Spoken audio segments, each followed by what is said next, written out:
be the second ridge. So know what you want, have that vision of what that looks like so you can see it and feel it.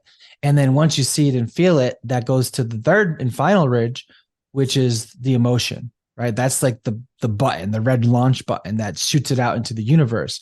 And that emotion is, can you feel the emotions of you achieving what you want or receiving what you want as if it's happening right now or as if it's already happened? Either one of those, if you can feel that emotion. Once you're able to hold that, then things just come to you, right? That's the definition of attracting. And there's a final step, because that I talked about the little circle part on the key, because you can have all those things right, stick the key in, right? Then what? The door's not going to open. What are you going to do, right? You got to turn the damn key, and that symbolizes action. Right? Because you need to take actionable steps, and the universe will drop you breadcrumbs. So, all these things are great, but if you don't take the action required when the universe brings it to you, it's not going to send you a text message, right? It's not going to write messages in the cloud, but it will give you the breadcrumbs to get you exactly where you need to go. And you need to follow those breadcrumbs. So action is really important, because visualization, without execution is hallucination. And that's why, like, you can hallucinate all these things that you want, but you have to take the actionable steps. Now, when you do all those things right and you don't manifest, well, then there's the issue. That's where you call the block, right? You got to block. You did all those things, you got to block. Well, what's the block?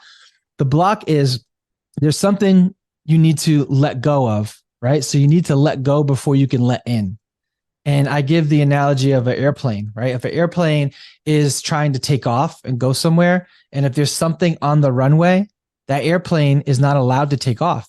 Air traffic control, which we can kind of give the metaphor of the universe, right? It's like, no, we got to clear that, but you can't go anywhere. Just sit there, and you're sitting on the plane, waiting, and that needs to be cleared. Or let's say the opposite. Let's say you're trying to land somewhere in life. You're tired of flying. You're like, I just want to go just live in the mountains of Peru, or I want to just, vacation on the beach of Hawaii forever, like whatever it is, right? You want to land somewhere in life. You're ready to settle down. And the air traffic control sees that there's something on the runway. Are they going to let you land? No. You know what they're going to make you do?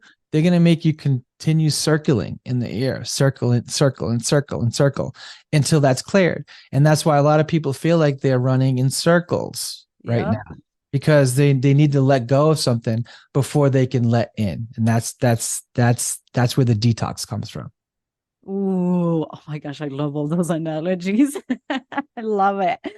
So how would you know if someone has blockages or imbalances? How do you tell? Like, what is an indicator?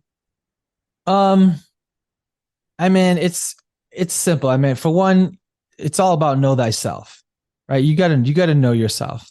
But ultimately, if the formula is simple. If you want something and you're doing all those steps and it's not working, then that's it right there.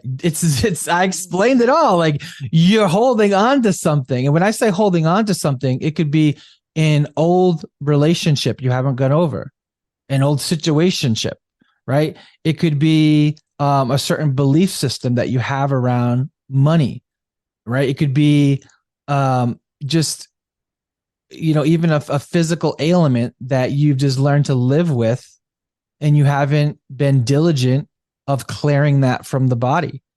So it could be mental, emotional, whatever.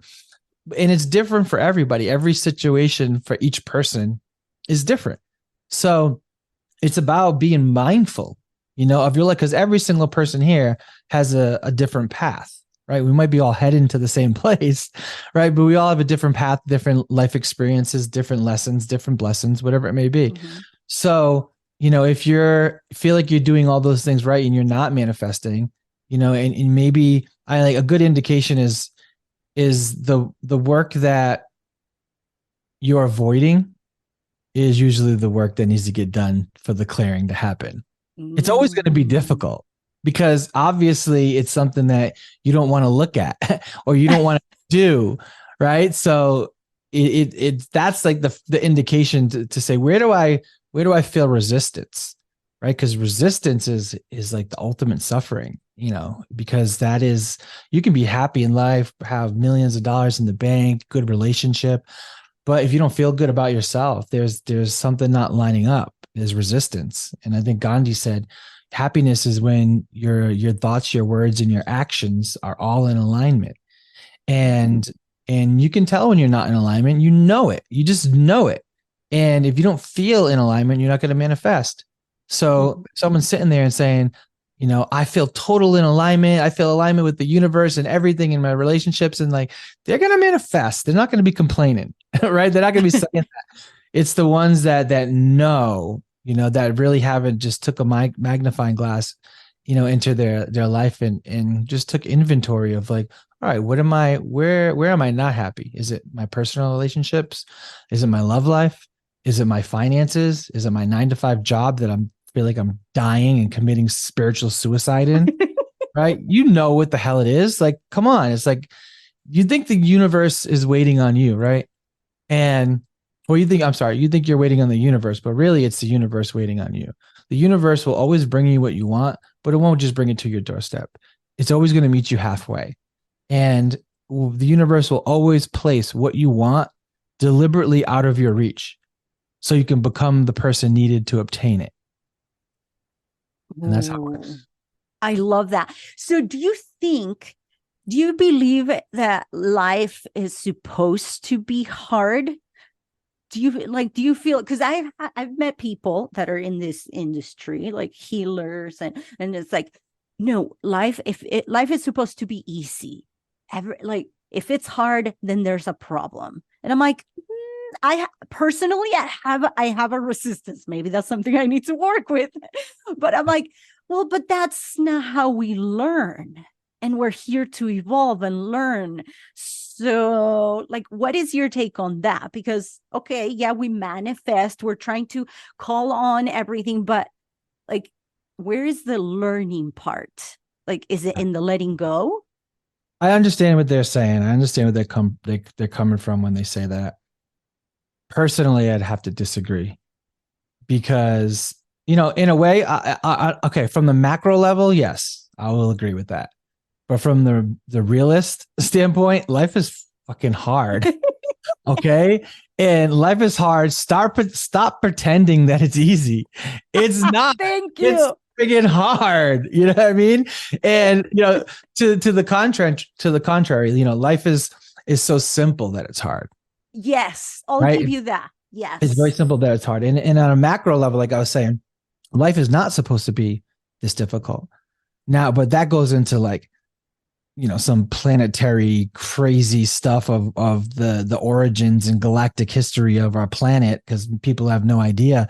And I'll just say this life is not supposed to be this hard. This is a very difficult planet in the multiverse. So there's a whole nother podcast we could do on that.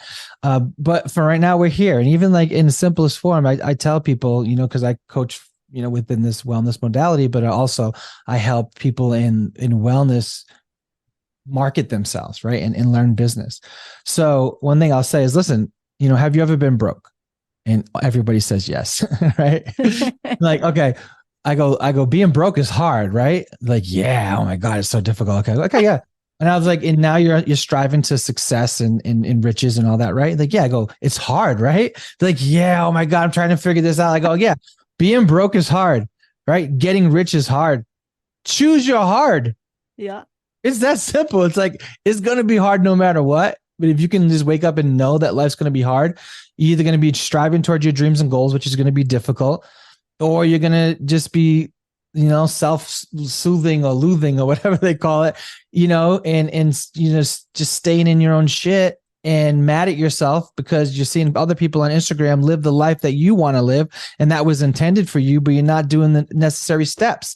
And what happens is if you sit in your shit for too long, it stops smelling, right? And you just start judging other people instead of yourself. And it's like, I know that's hard. I've done both. I know that life is hard. And the life that's striving and all this stuff I'm doing now is equally as hard. But you know what? I'd rather be on the path that I'm on now. It's hard. Like I do cold plunge every morning. I hate it. I hate it with a passion. It's horrible, I hate it. I hate you it too. know? And then I get out and I'm like, woo, I can do anything. Yeah. My dog's looking at me like I'm crazy. I'm singing like Leona Lewis, leading, whatever. Like, I was like, wow, like I was just like dreading that. It was so horrible. That look how amazing I feel. So you're always going to feel better when you do the hard things. So do what's Oh, hard. completely agree. Completely agree. I mean, me, she's reaching out. I'll give you a perfect example. Me reaching out to you to like say, I'm like, oh, okay, because I had a breathwork download, and I'm like, okay, reach out to Kurtis, have him come to your podcast. I was like, okay. It's So I'm like, oh my gosh, okay. So doing that was scary. Then you saying yes. And then I'm like, oh my gosh. So just, I know doing scary things is hard, but then I'm like, oh my gosh, now I can check it off. Yeah. He's right. been there. He's been in my podcast. Awesome. Thank you so much for being here. What is any last words that you want to live with our listeners? Anything that you want to leave them with right before we go? I mean, just to be brutally honest with yourself, like really just, take a moment, sit down, meditation, journal, and just take an inventory of your life. Like there's this really awesome thing that I did. And, you put all your problems on a piece of paper, all your problems, all the things that's just like floating in the back of your mind, whatever it is, even things you don't even want to say out loud or admit. And because you think maybe you're going to manifest them. No, you're not. Actually having them in your brain, circulating on a hamster wheel is way more dangerous than putting on a piece of paper. Take all your problems and then separate your problems. Put a line down the middle, all the ones on the left, all the ones on the right. All the ones on the left are the problems that you can do something about. All the ones you put on the right are things that are not in your control. And know the difference between those two problems. And the problems that you see that you have control, one by one, go and knock them out. And your entire life will change if you can do that. Now, the ones that are on the right, like I had a fear of my mother dying and all these things that were in my mind. And I'm like, I can't control that. That's not in my control. And there's a beautiful Bible verse, right? I'm not a religious person, but I study all the doctrines, and I'm going to botch this, but it's something along the lines of, um, uh, hold on. It's so good though. Oh, God grant me the serenity. Okay. God grant me the serenity to accept the things I cannot change. The wisdom. Oh, damn it.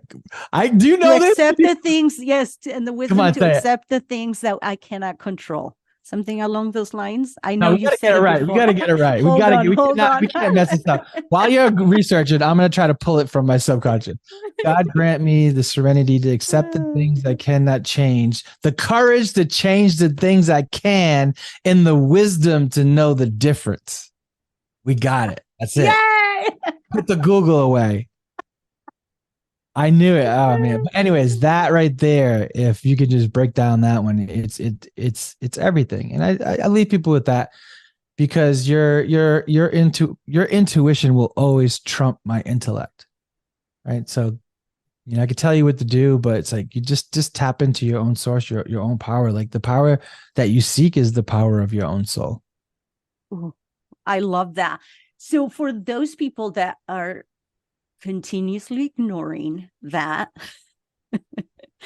what is like the one thing that they can start doing, like to start trusting that? Because I know it can be scary if you are so used to ignoring your intuition. I know breath work will be, it's like it's what you used to tune into. That I always explain to people, it declutters your brain and your body, so then you're in alignment with that frequency of your spirit, your soul, your heart, your energy, whatever you want to call it. But it aligns you. That's why you can hear things better. That's why you have clear ideas. That's why doors open to things that you're like, wait, how come I didn't think about this before? Mhm. It's because you were in your head or in your body and you were like just reminiscing and just sitting in your own shit, like you said. Uh, So like, what is the one thing aside from breath work and other, I mean, there's other modalities, doing this exercise that you said allows you to also get out of your head. But Mhm. what is something that people can do, my listeners can do, like to start trusting, to start listening to their intuition? Yeah, I think, man, okay.